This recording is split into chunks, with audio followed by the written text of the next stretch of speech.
What up, Detroit? How you doing? This is Keith Butler. I'd like to welcome everybody to the Hook Podcast. We're coming to you, as usual, from the Six-Hole Studio here in Detroit, Michigan, right behind the Detroit Golf Club.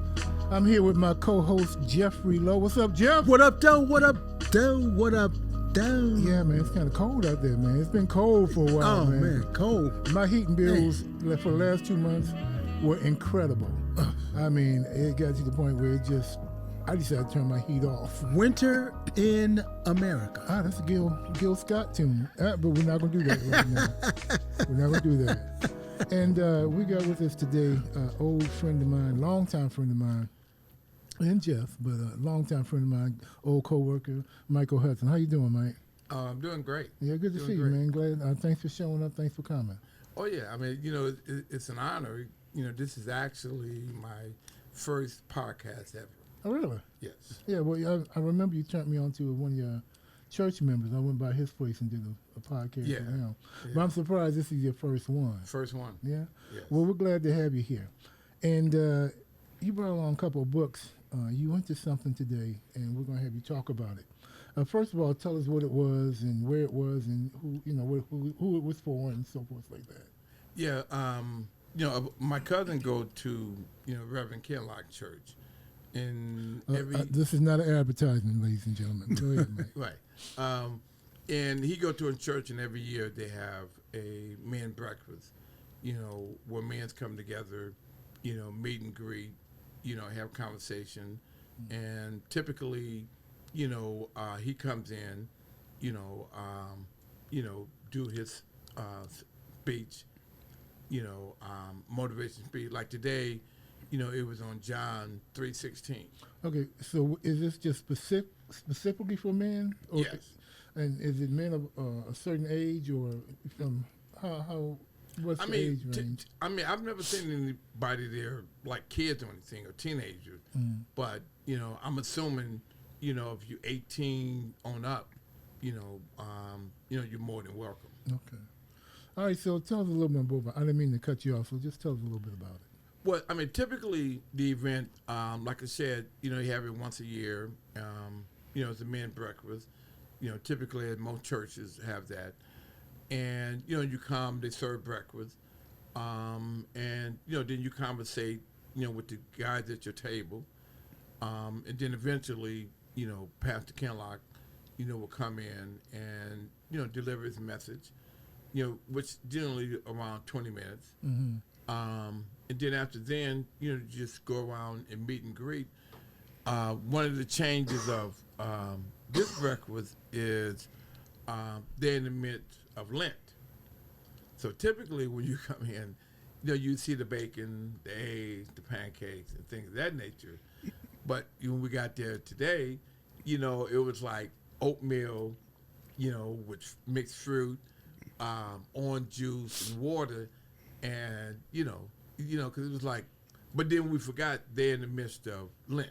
So, what is it, Men's Day? Yeah. Does it always happen around Lent, or is this something he does every month or twice a year? Or? No, it's my understanding. It's this one I think is like once a year. Okay. Yeah. So then this one is specifically done during Lent. Well, the reason why I'm gonna say no, because the last one I went to, it wasn't around Lent. Mm. Yeah. So unless they just have it on different days. Yeah. Okay. Yeah. So what was his message today? Well, like I said, it was on John 3:16.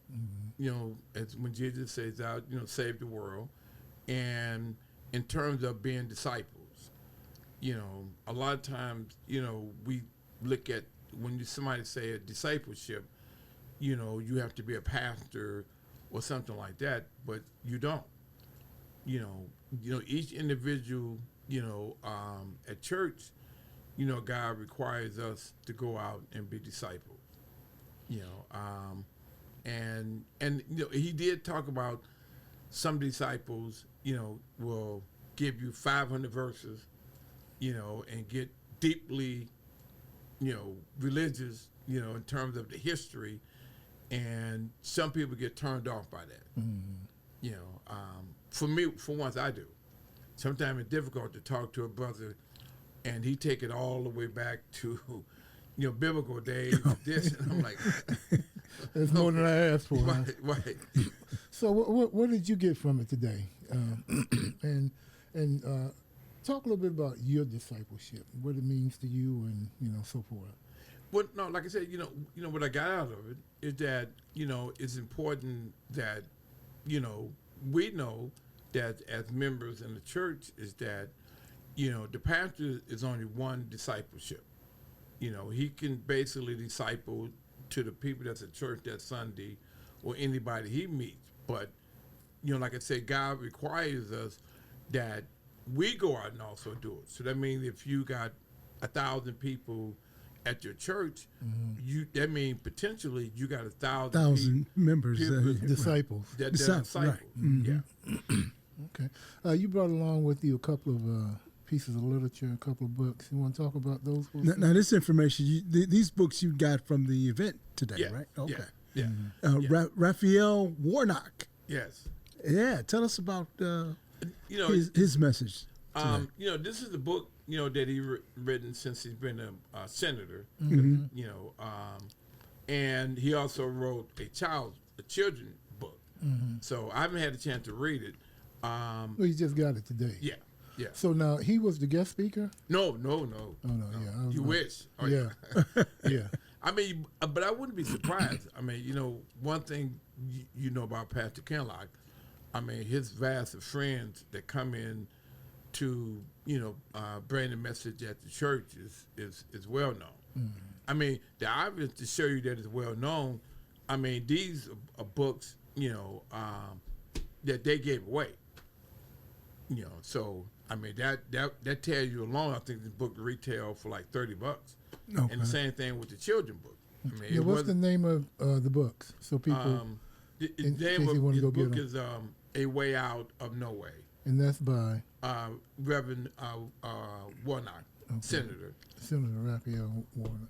Now, Did- was this a fundraiser for No. this? Oh, okay. No, this is just some of the literature that you typically get when you go to the event. Yeah. And what was the other one? The other one is he also did a children's book called Leo's Lunchbox. Now is this Senator? Warnock, he wrote it. Okay. Yeah. Yeah. Also, he's got his hands in a lot of little pots. Yeah. Running the government, running churches, and becoming an author. Yeah. In my understanding, I was listening at somebody whom I have great respect for, Rachel Maddow. She featured the book when they both came out on her program, and she definitely does her research, and she said she said it was an easy read because if you look at the book, it does look thick. Yeah. And a lot of times that I know for me, I'd be like, oh God, especially if the print is little. But it's my understanding that it's an easy read at the same time. So my plan is just, when I'm not doing anything, is just pick it up, and just start from chapter 1. So tell me, how does Men's Day? How did it help you? And you've gone. This isn't the first one you've gone to, right? Well, for at Kenlock Church, this is the second one I've gone to. So when you go, how do you feel while you're there? How do you feel before you go, and how do you feel afterwards? If you can go through that kind of scenario, how does it help you? I mean, one thing it does is it makes you feel good. You walk in and you see other men that willing to be open about their faith and their vulnerability. Because typically, as that men, macho thing, and, right? Especially, I've always said that if women were to leave the church would, implode. it just fold. Yeah. So, but to be able to go to an event to where, and I think that's part of the reason why most churches have a men event. Because even at my church, at Mac Ave, we have men breakfast, every second Saturday of the month. That way, it makes you feel comfortable that other brothers is willing to, talk about their faith, and in a smaller gathering that we have, talk about their struggles. So, and one of the things I did like what Pastor Ken said, he was like, everybody got a story. Everybody got a testimony. He was like, the brothers that you sit at the table with, I mean, you would be amazed if they tell you something, that testimony, that God has brought them through. Because a lot of times, like you say, when you see men, you want to be tough and rigid, but it's times where as men, we need to be in a comfortable space to where you can let yourself be vulnerable. Yeah, the times when that's a good point, Mike. Yes. Where we as men need to release that toxic masculinity and let go, because we're taught as children, as young boys, gut it up. You get hurt, get up, don't cry. On the other hand, our female counterparts are told it's okay to express your emotions, but we're told to conceal it and hold it all in. So, yeah, I can see the importance of that. It's almost like going to a shrink, and sitting down and letting and expressing your emotions and your vulnerabilities and so forth to him or her.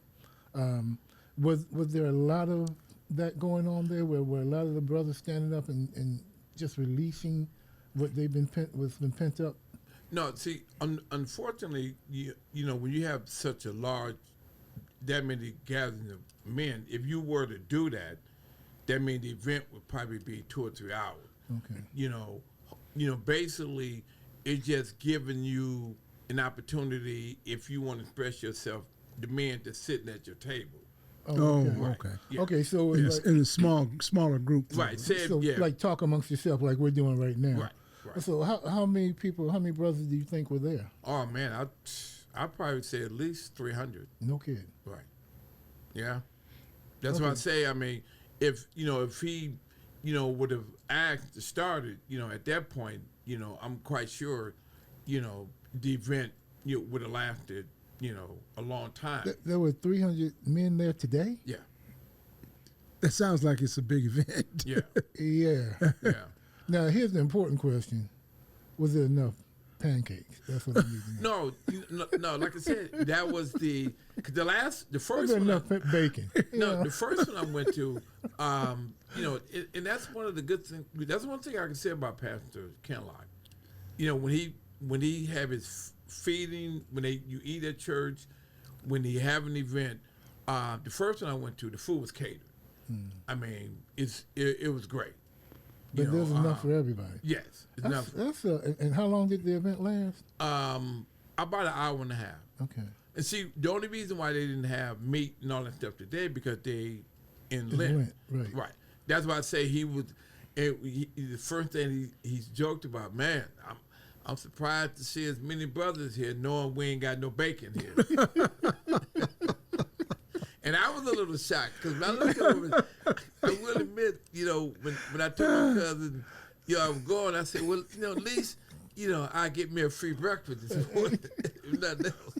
And when I get there, you looked over there, you're like, okay, I don't smell the bacon, but they had oatmeal with fruit, and things of that nature. So, and that was the first thing he joked about when he came out. I'm surprised to see as many brothers here and knowing there ain't gonna be no bacon. Yeah. So now you were talking about, excuse me, the round table kind of thing. How many brothers were at each table, and was there a moment during the event where he just said, "Okay, just talk amongst yourself"? No, and that was only probably because of the size. I mean, but did he take a few minutes and just let everybody, each table, talk amongst themselves? No. Okay. No. You kind of, once he was done with his presentation, at that point, if you wanted to share something at the table, something like that, you could.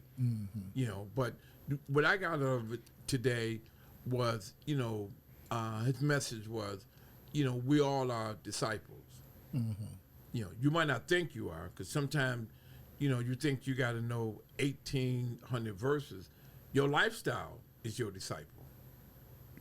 somebody can look at you and, and see your lifestyle without you, because I never forget. See, without you saying a word, huh? Right, without you saying a word. Yeah, and ladies and gentlemen, I know you all can't see this because we don't videotape, but Jeff is on fire right now, so we know where he's going. On fire? He's got a flame around him, so he's headed to hell. But you know what? One of the things I say about that, some people. Luckily, I got water to put me. Yeah, no. Tap water is better, but That's another podcast. Yeah. no. But you know what? One of the things that people talk about that, you might meet somebody. Oh man, I've been in church for 35 years. But one of the things I love about, if you think, when Jesus was on the cross, it was two guys on the cross. We don't know anything. Well, no, we do know they was on the cross for a reason. Criminal. But as far as how long they were saved, how long they not been saved, we don't know that. But when the one on the left, when he got done, Jesus said, "You in heaven this day." Mm-hmm. He didn't say, "Well, unfortunately, you couldn't make it because you wasn't saved for 45 days." So, and I remember when I was going through my troubles, when I read that, it was like God was just putting that message on me. That brother might be saved 30 years, he might be saved 10 years, but the person that was on the cross, once he asked Jesus for his forgiveness, Jesus said what? Mm-hmm. This day, you'll be in paradise. And sometimes, when I'm talking to people, you need to remember that. Because Lord knows, sin, it's I mean, if we was in the Old Testament, I don't know how many people would actually get in. That would include pastors. Because I was shocked when I found out some pastors were divorced. I'm like, whoa, wait a minute. If anybody... You were shocked. Yes. Because, they deliver, God don't believe in divorces. Well, I don't know if that's primarily Catholic kind of stuff, but I don't know if that would keep you out of it. No.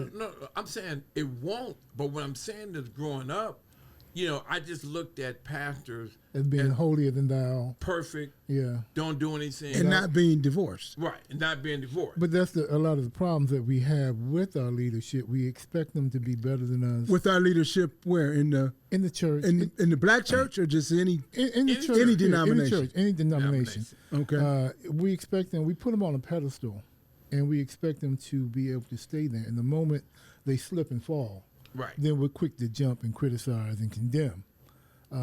But we have to remember, like I used to talk about the Reverend Martin Luther King, and people were always talking about, well, he was a womanizer, he did this. I said, yeah, well, two things with that. First of all, if you knew that you could be killed at any moment, I'm not saying what he did was okay, but if I thought I would get killed at any moment, I don't think I'd worry too much about, whether I was with a woman outside of my wife.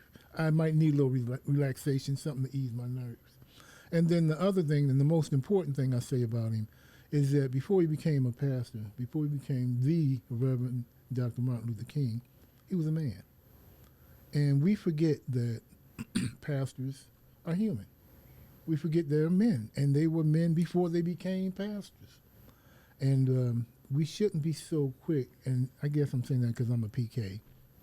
You wouldn't know it half the time from the way I talk and act. Yeah, we know, Jeff. Be quiet. Yeah, because I never forget. We were somewhere, and people were talking about your dad. Yeah. Remember? And some guy he was telling the story to how they used to go over to Canada. That was at my father's funeral. Yeah. And it was Uncle Jack. I'm sitting there, whoa, wait a minute. Yeah, but they used to go over with a bottle. Now, you going to ruin my dad's reputation? No. Uncle Jack already did that. Right. So I was like, whoa. Yeah. I mean, but that's true.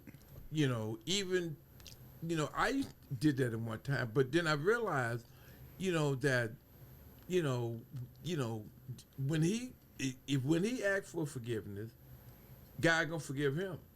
Now, if somebody want to do something and still be in the pulpit, well, then that's on you. Because a lot of times people say, well, when I get up and be part of the deacon board and stuff like this, I say no, because right now I'm not. I don't think I'm living that lifestyle.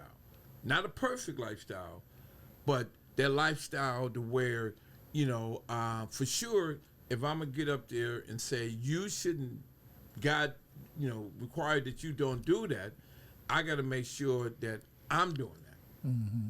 You don't want to be hypocritical. Right. Right. Yeah. Right. And that is the religious life can be a difficult life.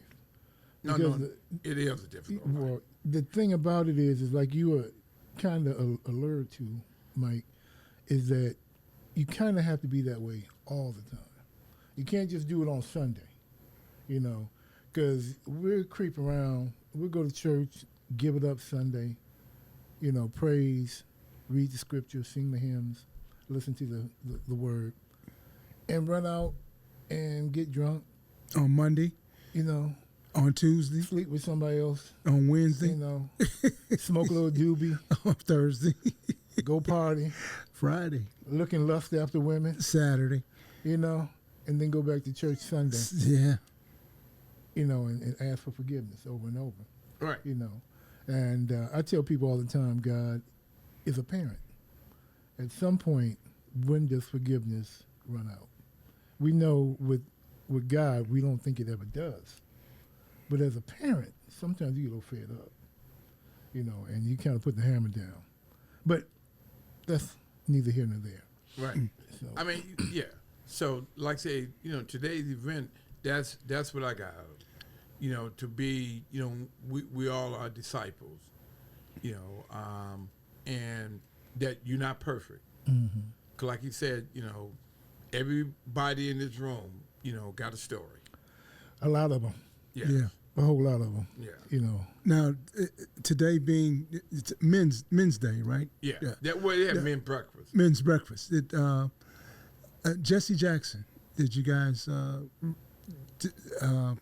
talk about his life and talk about what he meant to?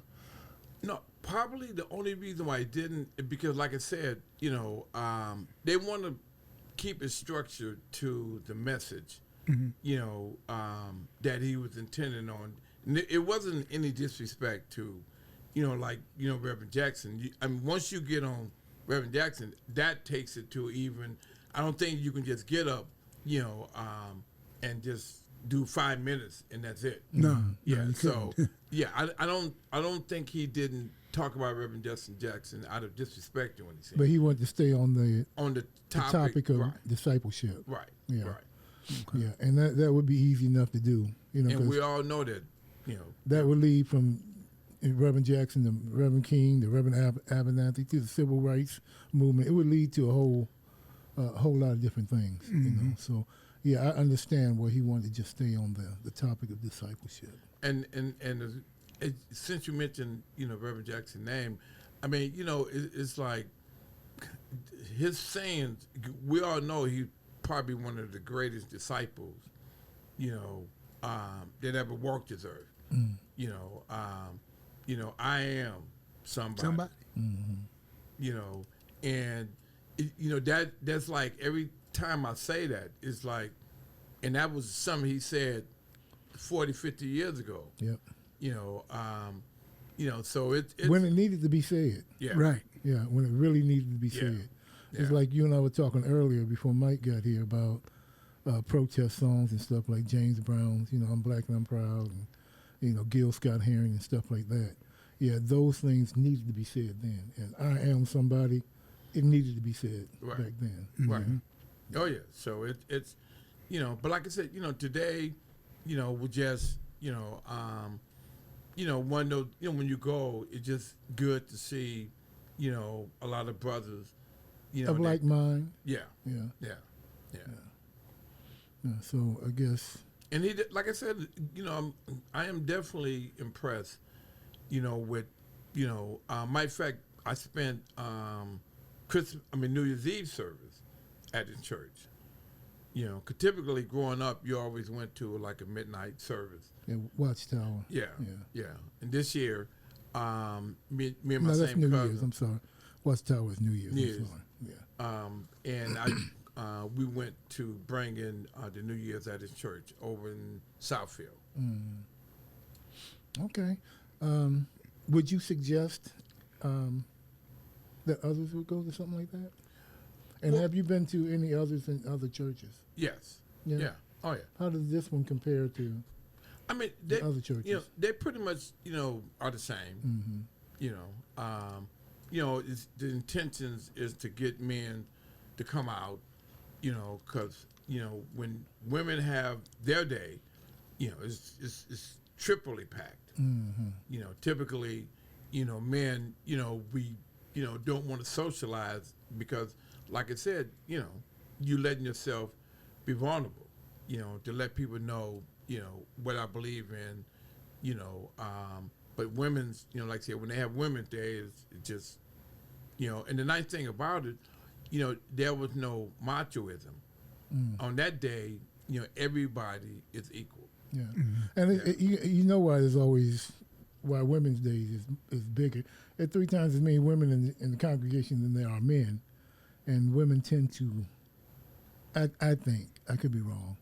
I think they tend to be more into the church than we are as a male figure, but I could be wrong. But Yeah, 300, but 300 people today, 300 men today. That's a Oh, good yeah. number. That's That- not a bad It- number. I mean, it Right. was. I think it was only probably about at each table when I looked around, maybe 1 or 2 seats where nobody wasn't there. So it was like what, 10 people at a table or something like that? And they 8. were 8 Yeah, square table, round table. round table. Okay. And, Not that makes a difference, but yeah. I mean, like I said, I give Pastor Ken